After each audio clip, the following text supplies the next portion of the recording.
I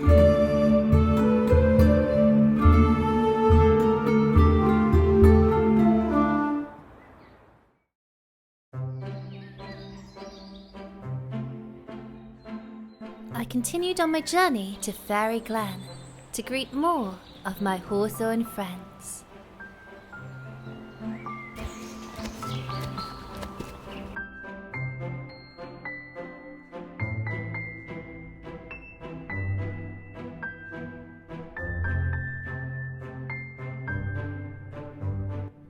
A tree of enchantment and magic. Hawthorn has been native in Britain for thousands of years. This beautiful Beltane flowering tree is closely associated with the fairies and steeped in an abundance of myth and legend. Though the trees I've met here bloom only in May, there are many different species of the thorn, some of which even bloom twice a year.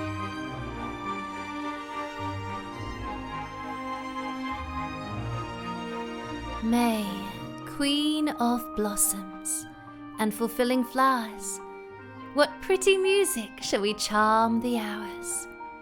Wilt thou have pipe and reed blown in the open mead, or to the lute give heed in the green bowers?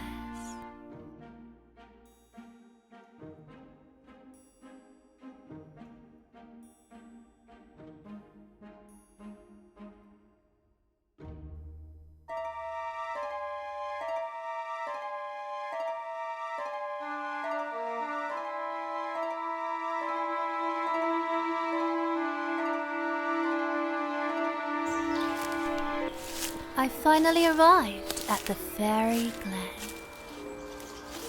which is full of blossoming bluebells at this time of year. Bluebells of blue, white, and also lilac.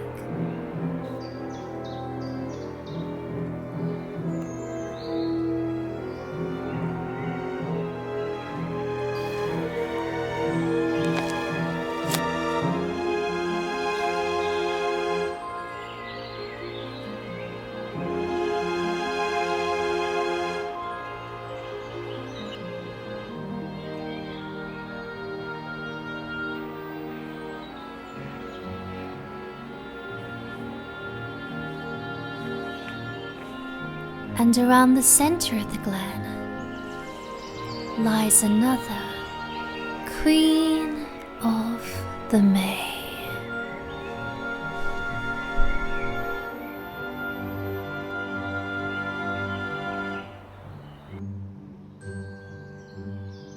Known as the Fairy Tree, in British folklore, Hawthorn is believed to stand on the threshold between our world and the other world, and is specially protected by the Fae with dire punishments of misfortune if you were to cut one down.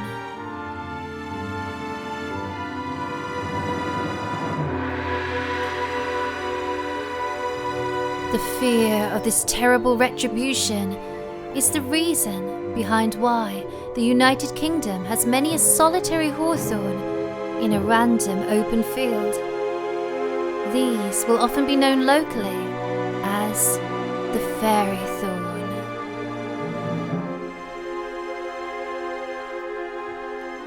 With these being portals to the land of the Fae, one must ask permission before taking any sprigs of flowers, not forgetting to leave a sweet offering. Never just assume that the Fae will work with you. Some nice organic offerings for the Fae are milk, butter, bread and honey. Bird seeds and precious stones are also very much appreciated. Always leave these as a sincere gift.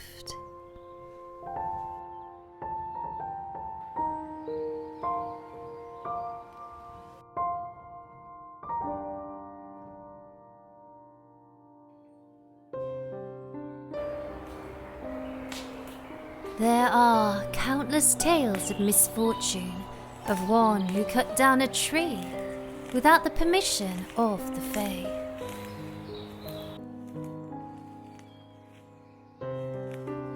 There is a tale of a farmer in Worcestershire who, after being annoyed by sightseers, chopped his tree down. Strangely enough, a string of misfortune befell him. First, he broke his leg, then his arm, and if that wasn't enough, his farm was suddenly set alight with flames and burnt to the ground.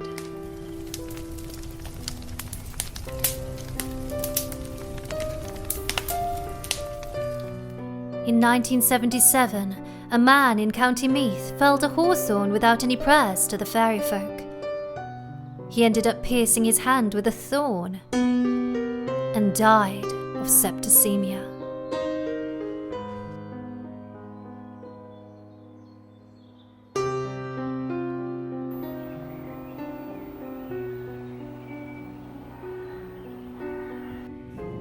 The blossoming of the Queen of the May was thought to mark the time that the fairies would come forth in procession, led by the Faerie Queen. Folklore warns that if you sit under a lone fairy thorn on Beltane Eve, you will hear the clatter of hooves and the sound of the Faerie Queen's horses' sweet-toned silver bells as she rides by. If you cover your eyes, she will ride on, passing you by. But if you glance at her, you may be whisked away to the fairy kingdom, perhaps never to return. Those that do return seem to have had wishes fulfilled, or gifts given them by the fairies. One notable character is that of Thomas the Rhymer, who after 7 years in an unnamed land, returned back to the land of mortals, having gained the gift of prophecy, as well as the inability to tell a lie.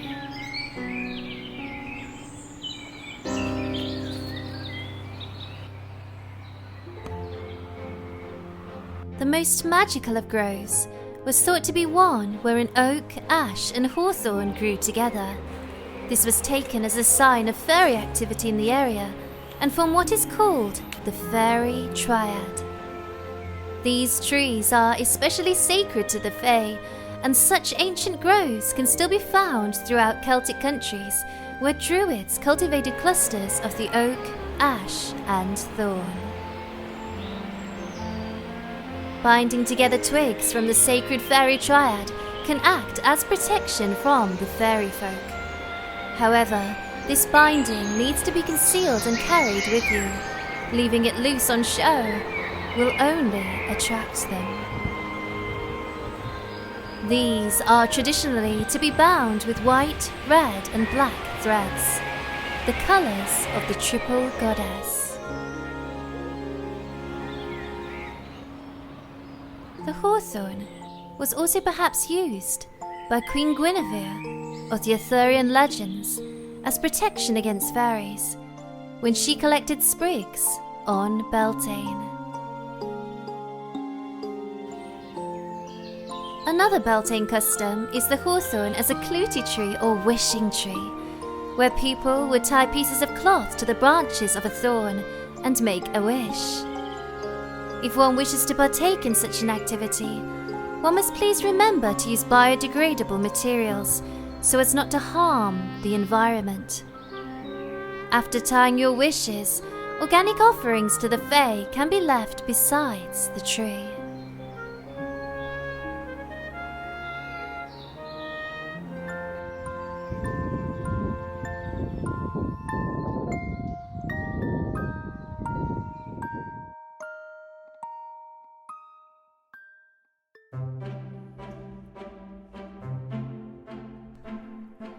Arriving back at home with some newly gathered sprigs of thorn and ivy, I headed off into my garden to prepare for a little fairy spell.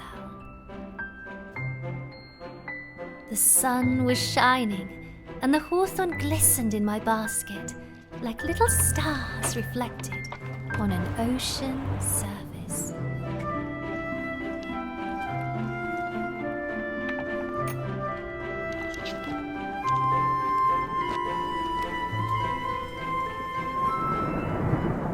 spoke too soon. It began to rain. Typical of England, of course. Too many witches casting weather spells. And so I went indoors. Funnily enough, Mr. Squirrel popped by for a visit.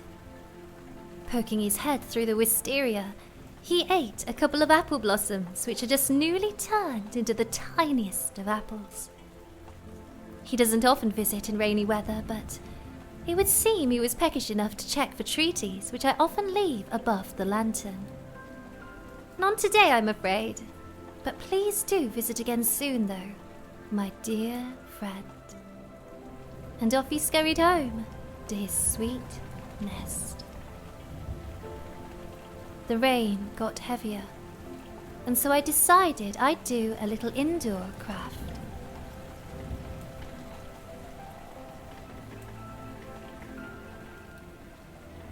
In Irish, the hawthorn is known as an gheal, meaning the radiant briar. Its luminous white blossoms are a beauty to behold, and one I'd like to capture by painting its image onto a stone for my garden.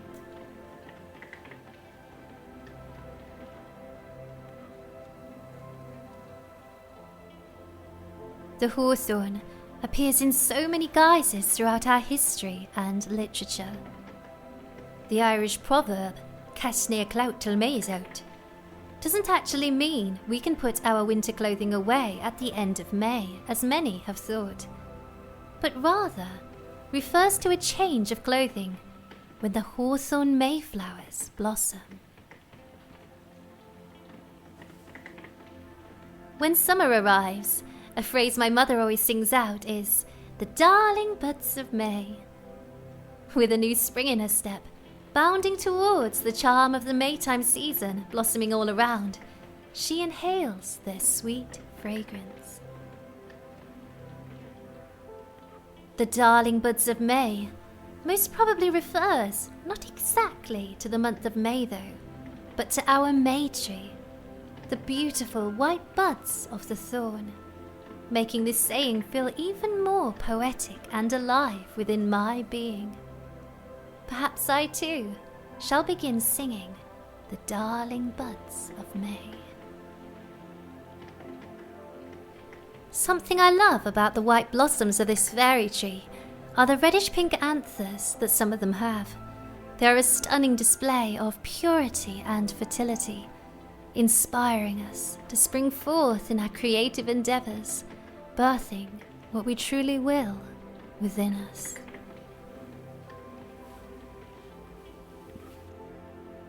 Upon completing my painting, the sky had begun to clear, and so I went back into my garden to prepare for the little hawthorn fairy spell.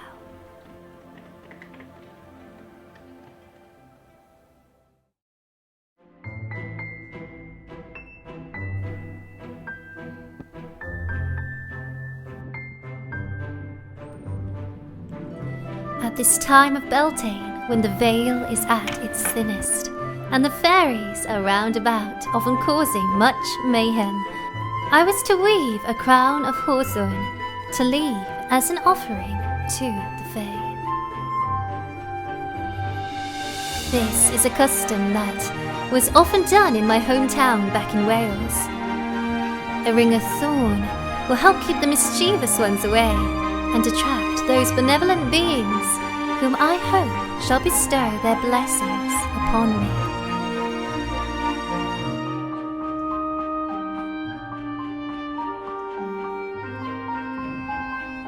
I began with a ring of ivy for strength and extra protection against negative forces at this time.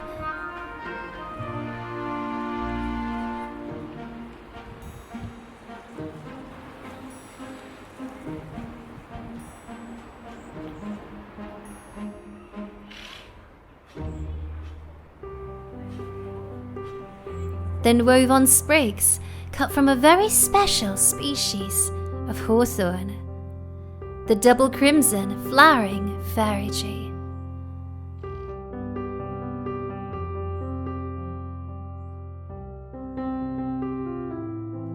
These deep scarlet pink flowers are such a beauty to behold, and carry my wishes for more love and beauty to unfold within my life.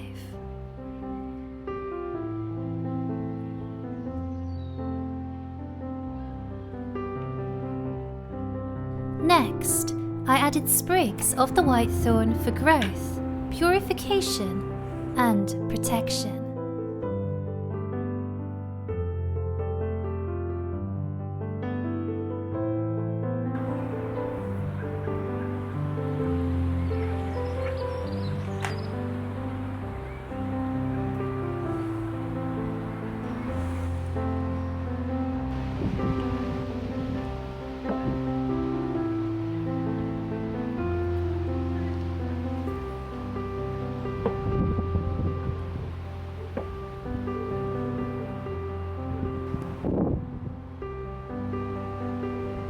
Next, I poured a libation of soya milk into a golden chalice, adding 7 floating hawthorn flowers to the mix.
I then created 3 star sandwiches filled with jam and topped again, of course, with the May blossoms.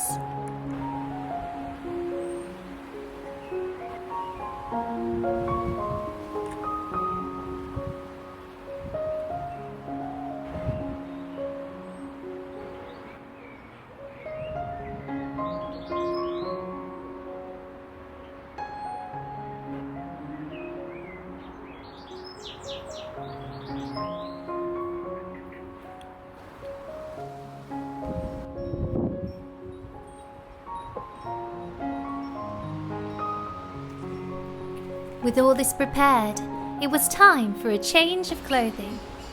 For though fairies love green, the colour of spring growth, much British fairy lore tells us that they regard it as their own private colour, often not appreciating us humans wearing it. So I felt it best for me to not wear this colour when working with the Fae.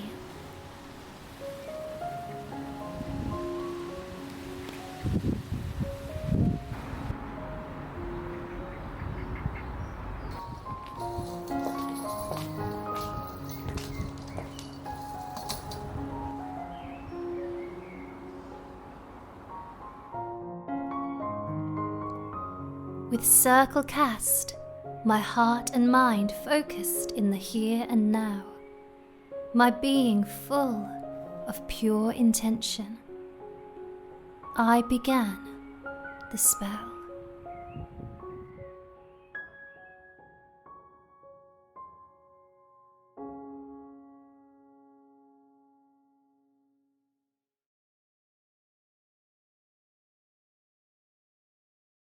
The moon, she dances like the waves